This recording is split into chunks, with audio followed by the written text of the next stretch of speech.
So where did the actual story of this death of a rock god originate from anyway? That may be the biggest mystery of them all. 1965, December 26th. Paul McCartney was involved in a car crash while riding his moped. His front tooth is chipped and his upper lip receives a scar, which can be seen on the music video to Rain.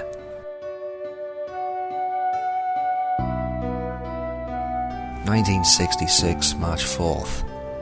Maureen Cleave of the London Evening Standard writes an article entitled, "How Does a Beatle Live? John Lennon Lives Like This," which included the infamous quote, "We're more popular than Jesus Christ right now."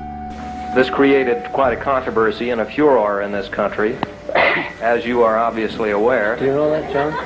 You created it. Now, would you clarify the remark? Well, I've clarified it about 800 times, you know. I could have said TV or something else, you know, and that's as clear as it can be.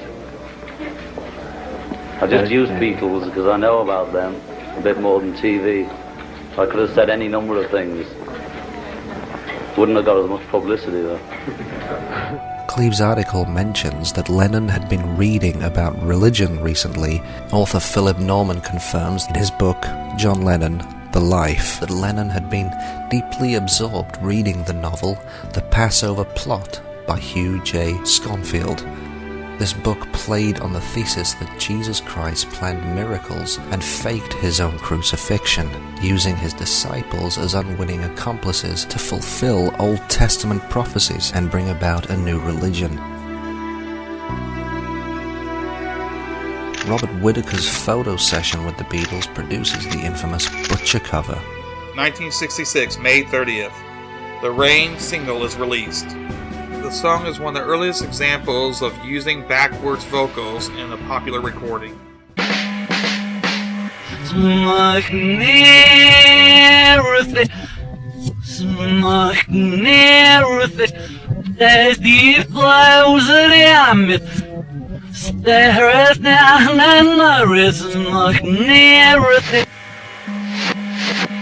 The fade is me singing backwards with the guitars going backwards. Cherish now, it's near, near. I can sing it now. That's great. Right?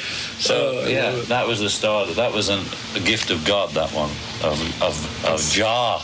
Jah. You know, he's the god of marijuana now, right? So Jah gave me that one. 1966, John Lennon bought his own secret island, Dorinish Island, located in Clew Bay on the West Irish coast.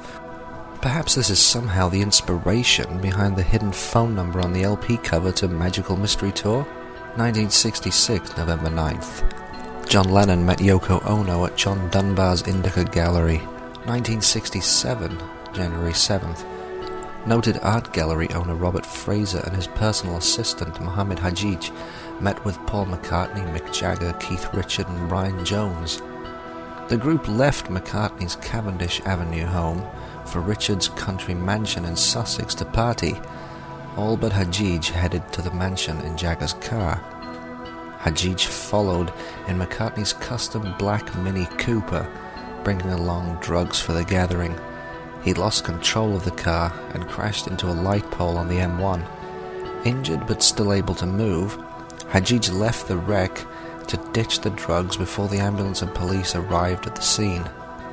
The wreck was reported in February in a Beatles fan publication with some details left out. Paul alluded to this rumor at a press conference in May 1967. 1967, Fall. Rock journalist Jay Marks and Linda Eastman, the future Mrs. McCartney, attend a party given by three Dutch designers known collectively as The Fool.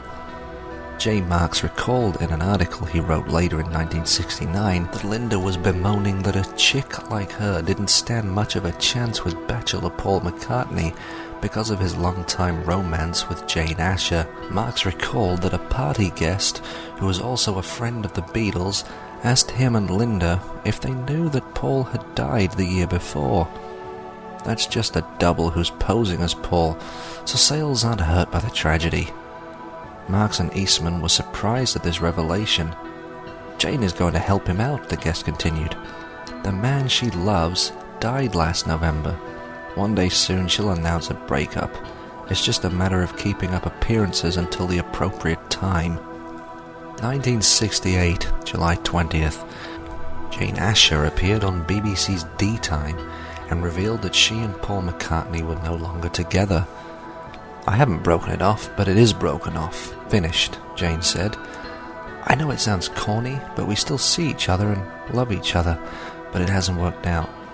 Perhaps we'll be childhood sweethearts and meet again and get married when we're about 70. 1968, Faul. Rolling Stone magazine was approached with the rumor that Paul McCartney had died, but rejects the story. John Lennon told Hunter Davis, official biographer of the Beatles, this when discussing how people take the Beatles' music so seriously. We're a con. We know we're conning them, because we know people want to be conned. They've given us freedom to con them. Let's stick that in there, we say. That'll start them puzzling. I'm sure all artists do when they realize it's a con. I'll bet Picasso sticks things in. I bet he's been laughing for the last 80 years. 1969, early in the year. Supermodel Twiggy, a friend to the Beatles, sets up a deal for her other friend Terry Knight, who would later be the manager-producer for Grand Funk Railroad, to meet with the Beatles and discuss his recording on the label. Knight is there to witness the growing tension between the members of the Beatles. Knight ends up returning to the States and not signing with Apple. Sympathetic to Paul McCartney of all the Beatles, Knight records a song in support of McCartney. 1969, March 12th. Paul McCartney marries Linda Eastman.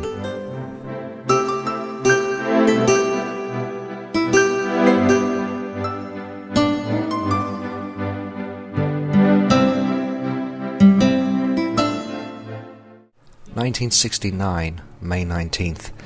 Capitol Records releases Terry Knight's St. Paul. The lyrics, interestingly enough, were published by McLean Music Limited, a publishing company set up to exclusively publish the words and melodies of John Lennon and Paul McCartney. Knight's song is the one exception in the catalogue.